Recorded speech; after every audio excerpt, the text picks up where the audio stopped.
8 часа 42 минути, нов разговор на редниве минути во Македонија наутро, кој го најавуваме вака. Мрзливи, неинтелигентни, неспособни, вакви се најчесто етикетите кои им се лепат на децата во Македонија, кои имаат потешкоти со учењето, без никој да знае дека притоа страдаат од дислексија.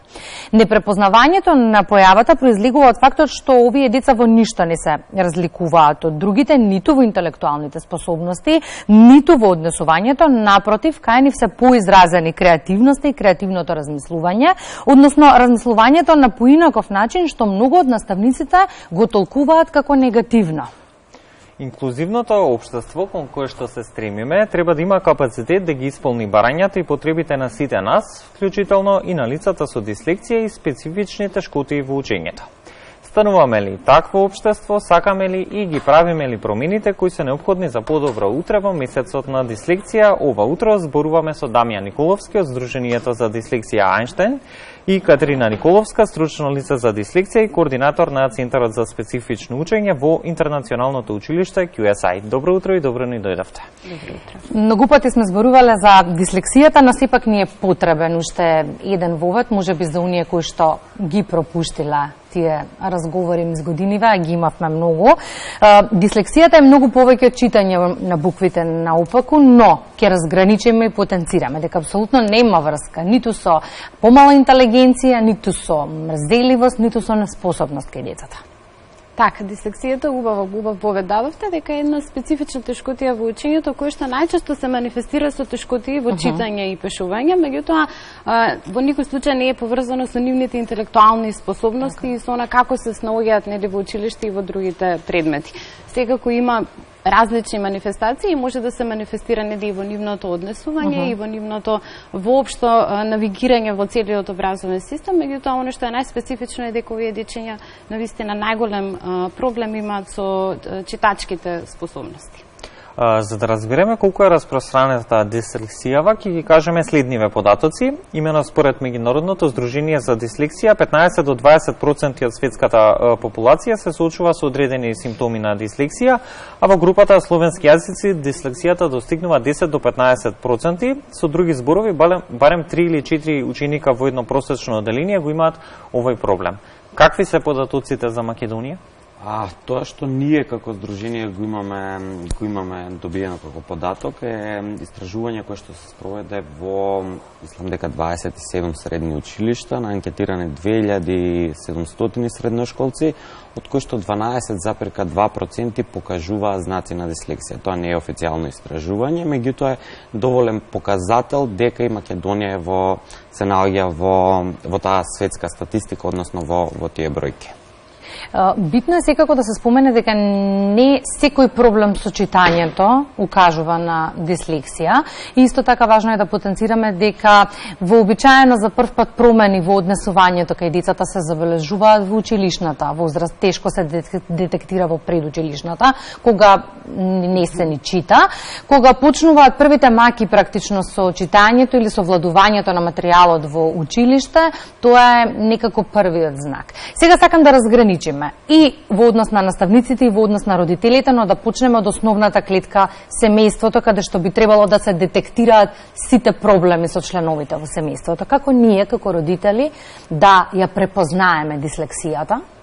Така, видете, раната детекција е исклучително важна и може да се случи и да се идентификува дека некој детенце има индикации за да развие некаква тешкотија уште на предучилишна возраст. Имено во првите фази на развојни фази кога детето го развива говорот, доколку имаме некакво задоцнување со развој на говорот, тоа е еден од првите знаци кои што може нели да донесат кон развој на некаква тешкотија со учењето или дислексија. Понатаму сите оние развој на моторички вештини.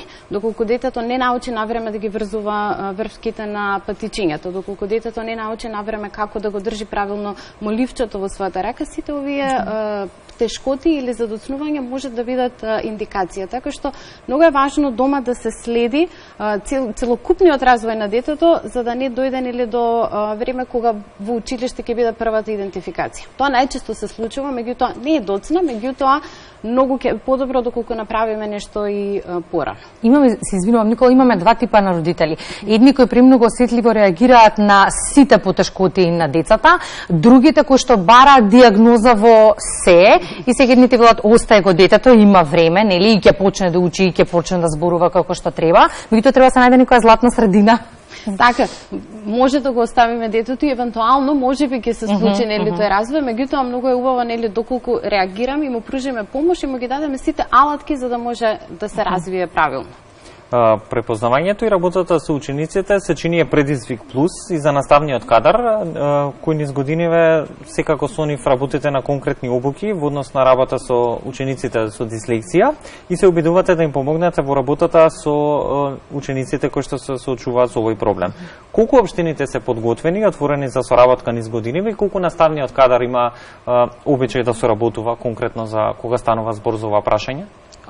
Интересен е фактот што на вистина, барем од нашето досегашно искуство, имаме многу голем интерес од страна на наставниците, затоа што самите тие увидуваат дека имаат потреба за доедукација во однос на дислексијата, затоа што во текот на нивното образование едноставно не ја изучувале оваа состојба.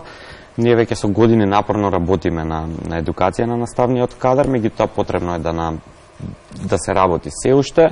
Токму и затоа во изминатиот период остваривме доста соработки со општините кои што се спремни да им понудат едукација на своите наставници. Токму затоа преку Еразмус проектот онлайн курсеви за дислексија за прв пат во нашата држава ќе се обезбеди бесплатна обука за дислексија за сите наставници кои што се заинтересирани. Тука сакам сега да се фокусираме, бидејќи обуката никако во ист период кога и месецот на дислексија.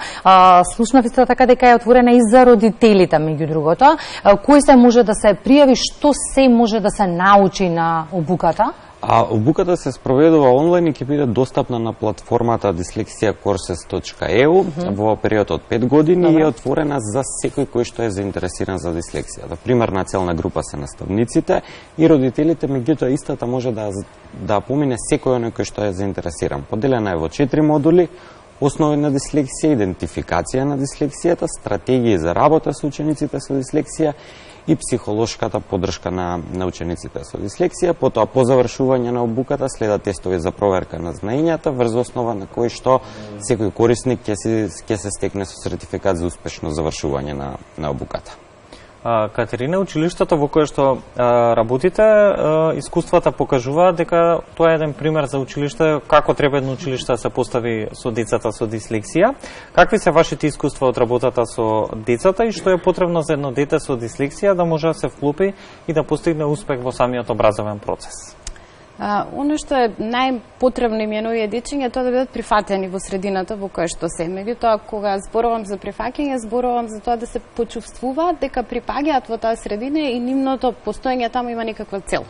Така што кога овие дечиња се наоѓаат во една училница во која што нели се следи регуларната настава и курикулумот кој што е пропишан за сите останати дечиња, многу е битно да се создадат услови во кои што и овие деца ќе се чувствуваат успешно.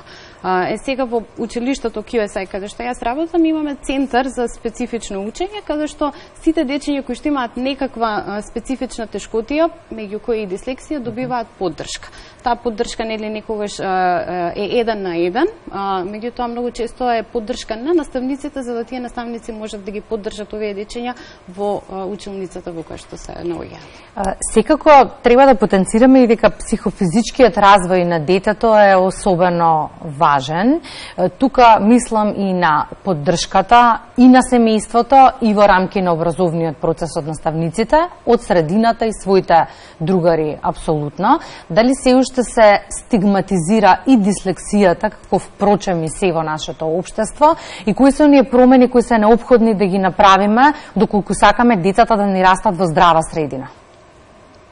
Дали се уште се стигматизира? Веројатно да, за жал. Како и секоја тешкотија нели во учењето, меѓутоа од оној пример кој што е лично моето лично искуство во училиштето е дека доколку се едуцираат и наставниците и децата, значи не само наставниците и кадарот, туку и децата кои што се наоѓаат во таа средина, тогаш тоа спојување и тоа прилагодување на овие дечиња оди многу полесно и поедноставно. И морам да прашам кој стигматизира повеќе, возрастните или децата, бидејќи некако почнува и од нас и ние родителите не радо сакаме да зборуваме за сите проблеми во семејството. Јас би кажал подеднакво. Значи ние досега во нашата работа генерално работевме со наставниците и со родителите, но ги запоставивме децата. Сега имав една прекрасна иницијатива каде што на ученици од 5-то одделение од едно училиште зборував со нив за дислексија, ми поставува прашање и тогаш се сетив колку е важно всушност да ги едуцираме и децата токму за тие да не ги стигматизираат децата со дислексија. Така што би кажал дека тука некако е подеднакво кој повеќе стигматизира, дали родителите или децата. Како Здружение Ајнштајн постојано велите сакаме инклузивно општество кој ќе има капацитет да ги исполни сите барања и потреби на лицата со дислексија и специфични тешкоти во учењето. Стануваме ли такво општество низ годиниве, се прилагодуваме на промените, прифаќаме она што доаѓа како ново знаење? Промени има. Тоа е неминовно, меѓутоа ни предстои уште долг пат за да можеме да кажеме дека нашето општество постанало инклузивно за лицата со дислексија, меѓутоа ете сме го фатиле патот така што ќе го изводиме, можеби побавно, меѓутоа мислам дека во изминативе години навистина имаме доста голем напредок. И вообичаено, за жал, се уште во 21. век, помеѓу теоријата и праксата има разлика. Правата кои ги имаме сите, од она што е напишано на парче хартија до реализација на истите, диаметрално различни. Какво општество посакувате и за себе, и за сите оние деца со кои работите низ годиниве, за наставниците кои ги обучувате, за родителите кои треба да прифатат? Јас, кога замислувам, сакам да имаме едно општество каде што пред се сите оние кои што имаат не само дислексија, било какви потешкоти кои што се чувствуваат различно, да бидат едноставно прифатени и да може да си ги остварат своите права кои што законски им следат, да имаме општество кое што ќе биде свесно и едуцирано за овие потешкоти и мислам дека само тогаш ќе создадеме средина каде што сите ние кои што имаме дислексија или било какви потешкоти ќе се чувствуваме сигурно.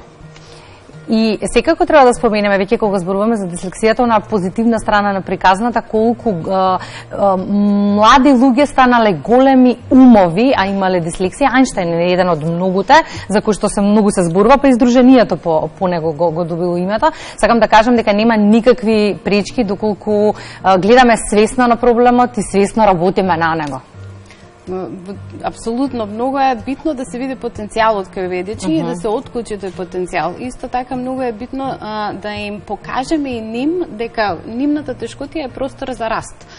Кога ќе успеат самите да го видат тоа и да погледнат дека овој предизвик кој што го имаат е само можност за да пораснат и да се развијат во едни успешни и прекрасни личности понатаму, тогаш секако и ние како наставници и како општество ќе станеме поотворени да ја прифатиме таа промена и тој развој кој што лежи во предизвикот кој што го имаат.